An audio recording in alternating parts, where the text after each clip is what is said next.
أعوذ بالله من الشيطان الرجيم بسم الله الرحمن الرحيم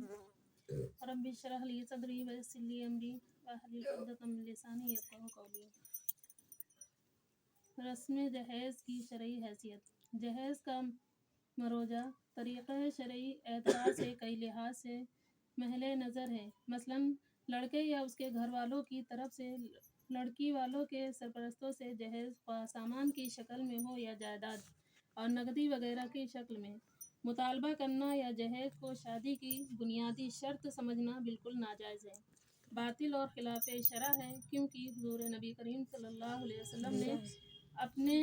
یا کسی صحابی کے کسی نکاح پر ایسی شرائط کو لاگو نہیں کیا، اور حضور نبی کریم صلی اللہ علیہ وسلم کی زندگی کو قابل اطاعت سمجھنا ہی ایمان کی پہلی سیڑھی ہے۔ جیسے کہ ارشاد باری تعالیٰ ہے، لَقَدْ كَانَ لَكُمْ فِي رَسُولِ اللَّهِ أُسْوَةٌ حَسَنَةٌ لِمَنْ كَانَ يَرْجُو اللَّهَ وَالْيَوْمَ الْآخِرَ۔ تم میں سے ہر وہ شخص جو اللہ اور یوم آخرت پر ایمان رکھتا ہے، اس کے لیے رسول صلی اللہ علیہ وسلم کی زندگی ہی بہترین نمونہ ہے، کیونکہ سنت رسول میں کہیں جہیز کی شرط نظر نہیں آتی، اس لیے یہ شرط باطل ہے۔ اور آپ صلی اللہ علیہ وسلم کا ارشاد ہے، جس شخص نے کوئی ایسی شرط طے کی جو کتاب اللہ میں موجود نہیں ہے تو اس شرط کا کوئی اعتبار نہیں، خواہ ایسی 100 شرطیں ہی کیوں نہ ہوں۔ اس لیے اگر بالفرض کوئی نکاح کم علمی کی وجہ سے جہیز کی شرط پر منعقد ہو بھی جائے تو مندرجہ بالا حدیث کی روح سے اس شرط کو پورا کرنا ضروری نہیں۔ حضور نبی کریم صلی اللہ علیہ وسلم اور آپ کے صحابہ رضی اللہ عنہ کی شادیوں میں کہیں جہیز کو لازمی شرط یا شادی کا حصہ نہیں بنایا گیا، لہٰذا ہمیں بھی اسی دین پر عمل پیرا ہونا چاہیے جو حضور صلی اللہ علیہ وسلم آپ کے جانثاروں کا تھا۔ شادی بیاہ کے جملے مسائل اور شادی کے بعد بیوی اور اولاد کے نفقے کے تمام مسائل کا بوجھ خاوند کے ذمے ہے، بیوی کے ذمے نہیں، اگرچہ بیوی مالدار ہی کیوں نہ ہو۔ جیسے کہ ارشاد باری تعالیٰ ہے، الرجال قوامون علی النساء بما فضل اللہ بعضهم علی بعض وبما انفقوا من اموالهم۔ سورہ نساء کی آیت ہے، مرد عورتوں پر حاکم ہیں اس لیے کہ اللہ تعالیٰ نے بعض کو بعض پر فضیلت دی ہے، اور اس وجہ سے بھی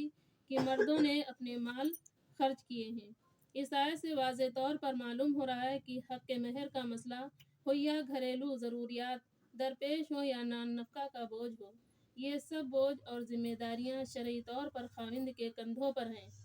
اس لیے بیوی یا سسرال سے اس طرح کا کوئی مطالبہ خواہ جہیز کی شکل میں ہو یا کسی اور روپ میں، دینی و اخلاقی ہر لحاظ سے ناروا اور غیر مناسب ہے۔ البتہ بیوی یا سسرال مالدار ہو اور اپنی خوشی سے کوئی تحفہ دیں، یا خاوند صاحب احتیاج ہو اور سسرال والے بطور اعانت کچھ دینا چاہیں تو اس میں بہرحال گنجائش بھی موجود ہے، جس کی تفصیل آگے آ رہی ہے۔ علاوہ ازیں جہیز ایک ہندوانہ رسم ہے جس میں لڑکی کو وراثت سے محروم کر کے شادی کے موقع پر حسب حیثیت سامان مہیا کر دیا جاتا ہے، اور لڑکی کو بھی علم ہوتا ہے کہ اب میں اپنے حق وراثت سے محروم ہوں، حالانکہ یہ اللہ کی مقرر کردہ حدود میں تجاوز ہے۔ اللہ تعالیٰ تمہیں تمہاری اولاد کے بارے میں حکم دیتا ہے کہ ایک لڑکے کا حصہ 2 لڑکیوں کے برابر ہے، اور اگر صرف لڑکیاں ہی ہوں اور 2 یا 2 سے زیادہ ہوں تو انہیں مال متروکہ کا 2/3 ملے گا، اور اگر ایک ہی لڑکی ہو تو اس کے لیے آدھا مال ہے۔ یہ اللہ کی حدیں ہیں، جو کوئی اللہ اور اس کے رسول کی اطاعت کرے گا اس کو وہ اللہ ایسی جنت میں داخل کرے گا جس کے نیچے نہریں بہتی ہوں، اور وہ اس میں ہمیشہ رہیں گے۔ اور جو شخص اللہ اور اس کے رسول صلی اللہ علیہ وسلم کی نافرمانی کرے گا اور اس کی حدود سے تجاوز کرے گا تو وہ اللہ تعالیٰ اسے جہنم میں داخل کرے گا، جس میں وہ ہمیشہ رہے گا، اور اس کے لیے رسوا کن عذاب ہوگا۔ تحفے کی نیت سے جہیز دینا۔ ایسا بھی ہوتا ہے کہ شادی کے موقع پر والدین اپنی خوشی سے بچی کو جہیز میں بہت سا سامان دے دیتے ہیں۔ ایسا نہ تو وراثت سے محروم کرنے کی نیت سے کیا جاتا ہے اور نہ ہی لڑکے والوں کے مطالبے و اصرار پر کیا جاتا ہے اور نہ ہی اسے شادی کی لازمی شرط سمجھا جاتا ہے، بلکہ بچی کی دلجوئی کے لیے بطور تحفہ یہ سب کچھ دے دیا جاتا ہے۔ ایسی صورت میں اس جہیز کو غیر شرعی قرار نہیں دیا جا سکتا کیونکہ اس میں کوئی ایسا عذر نہیں جسے غیر شرعی کہا جا سکتا ہو۔ زیادہ سے زیادہ یہ کہا جا سکتا ہے کہ اس سے مروجہ جہیز جس میں وراثت سے محروم کیا جاتا ہے کو سپورٹ ہوتی ہے، لیکن اگر اسے عین شادی کے موقع پر دینے کے بجائے لوگوں سے چھپا کر دیا جائے یا اس وضاحت کے ساتھ دیا جائے کہ ہم بچی کو اس کے حق کے وراثت سے محروم نہیں کریں گے اور اس کی نمائش بھی نہ کی جائے تو پھر اس کے جواز میں شک نہیں کیا جا سکتا۔ باقی رہا تحفے کی نیت سے بچی کو شادی کے موقع پر کوئی چیز دینے کا مسئلہ تو اس میں کوئی حرج نہیں، جیسے کہ درج ذیل دلائل سے معلوم ہوتا ہے۔ حضرت صلی اللہ علیہ وسلم نے اپنی بیٹی حضرت زینب رضی اللہ عنہا کا نکاح ابو العاص بن ربیعہ سے کیا جو حضرت خدیجہ رضی اللہ عنہا کے بھانجے اور حالہ بنت خویلد کے بیٹے تھے۔ اس نکاح کے موقع پر حضرت خدیجہ رضی اللہ عنہا اپنی بیٹی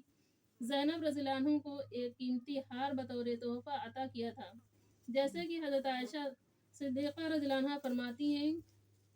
کہ جب مکہ والوں نے جنگ بدر کے قیدیوں کی رہائی کے لیے فدیہ بھیجا تو حضرت زینب بنت رسول صلی اللہ علیہ وسلم نے بھی اپنے خاوند ابو العاص بن ربیعہ جو حالت کفر میں قید کر لیے گئے تھے کے فدیے کے لیے کچھ مال اور ایک ہار بھیجا جو حضرت خدیجہ رضی اللہ عنہ نے اپنی بیٹی زینب رضی اللہ عنہا کی شادی کے موقع پر انہیں بطور تحفہ عطا کیا تھا۔ حضرت ام المومنین حبیبہ رضی اللہ عنہ رملہ بنت ابی سفیان عبید اللہ بن جہش کے عقد میں تھی اور انہی کے ساتھ ہجرت کر کے حبشہ تشریف لے گئی تھی، لیکن عبید اللہ نے وہاں جا کر عیسائی مذہب قبول کر لیا اور اسی ارتداد کی حالت میں جاں بحق ہو گیا، جبکہ ام حبیبہ رضی اللہ عنہا دین اسلام پر ثابت قدم رہی۔ نبی کریم صلی اللہ علیہ وسلم نے محرم 7 ہجری میں عمر بن امیہ زہری کو اپنا خط دے کر نجاشی کے پاس بھیجا اور یہ بھی کہلا بھیجا کہ نجاشی ام حبیبہ رضی اللہ عنہا کا آپ صلی اللہ علیہ وسلم سے نکاح کر دے۔ نجاشی نے بخوشی یہ پیغام منظور کر لیا اور ام حبیبہ رضی اللہ عنہا کا نکاح نبی کریم صلی اللہ علیہ وسلم سے کر دیا، جبکہ مہر اور جہیز کا بندوبست بھی خود نجاشی نے اپنی طرف سے کیا تھا۔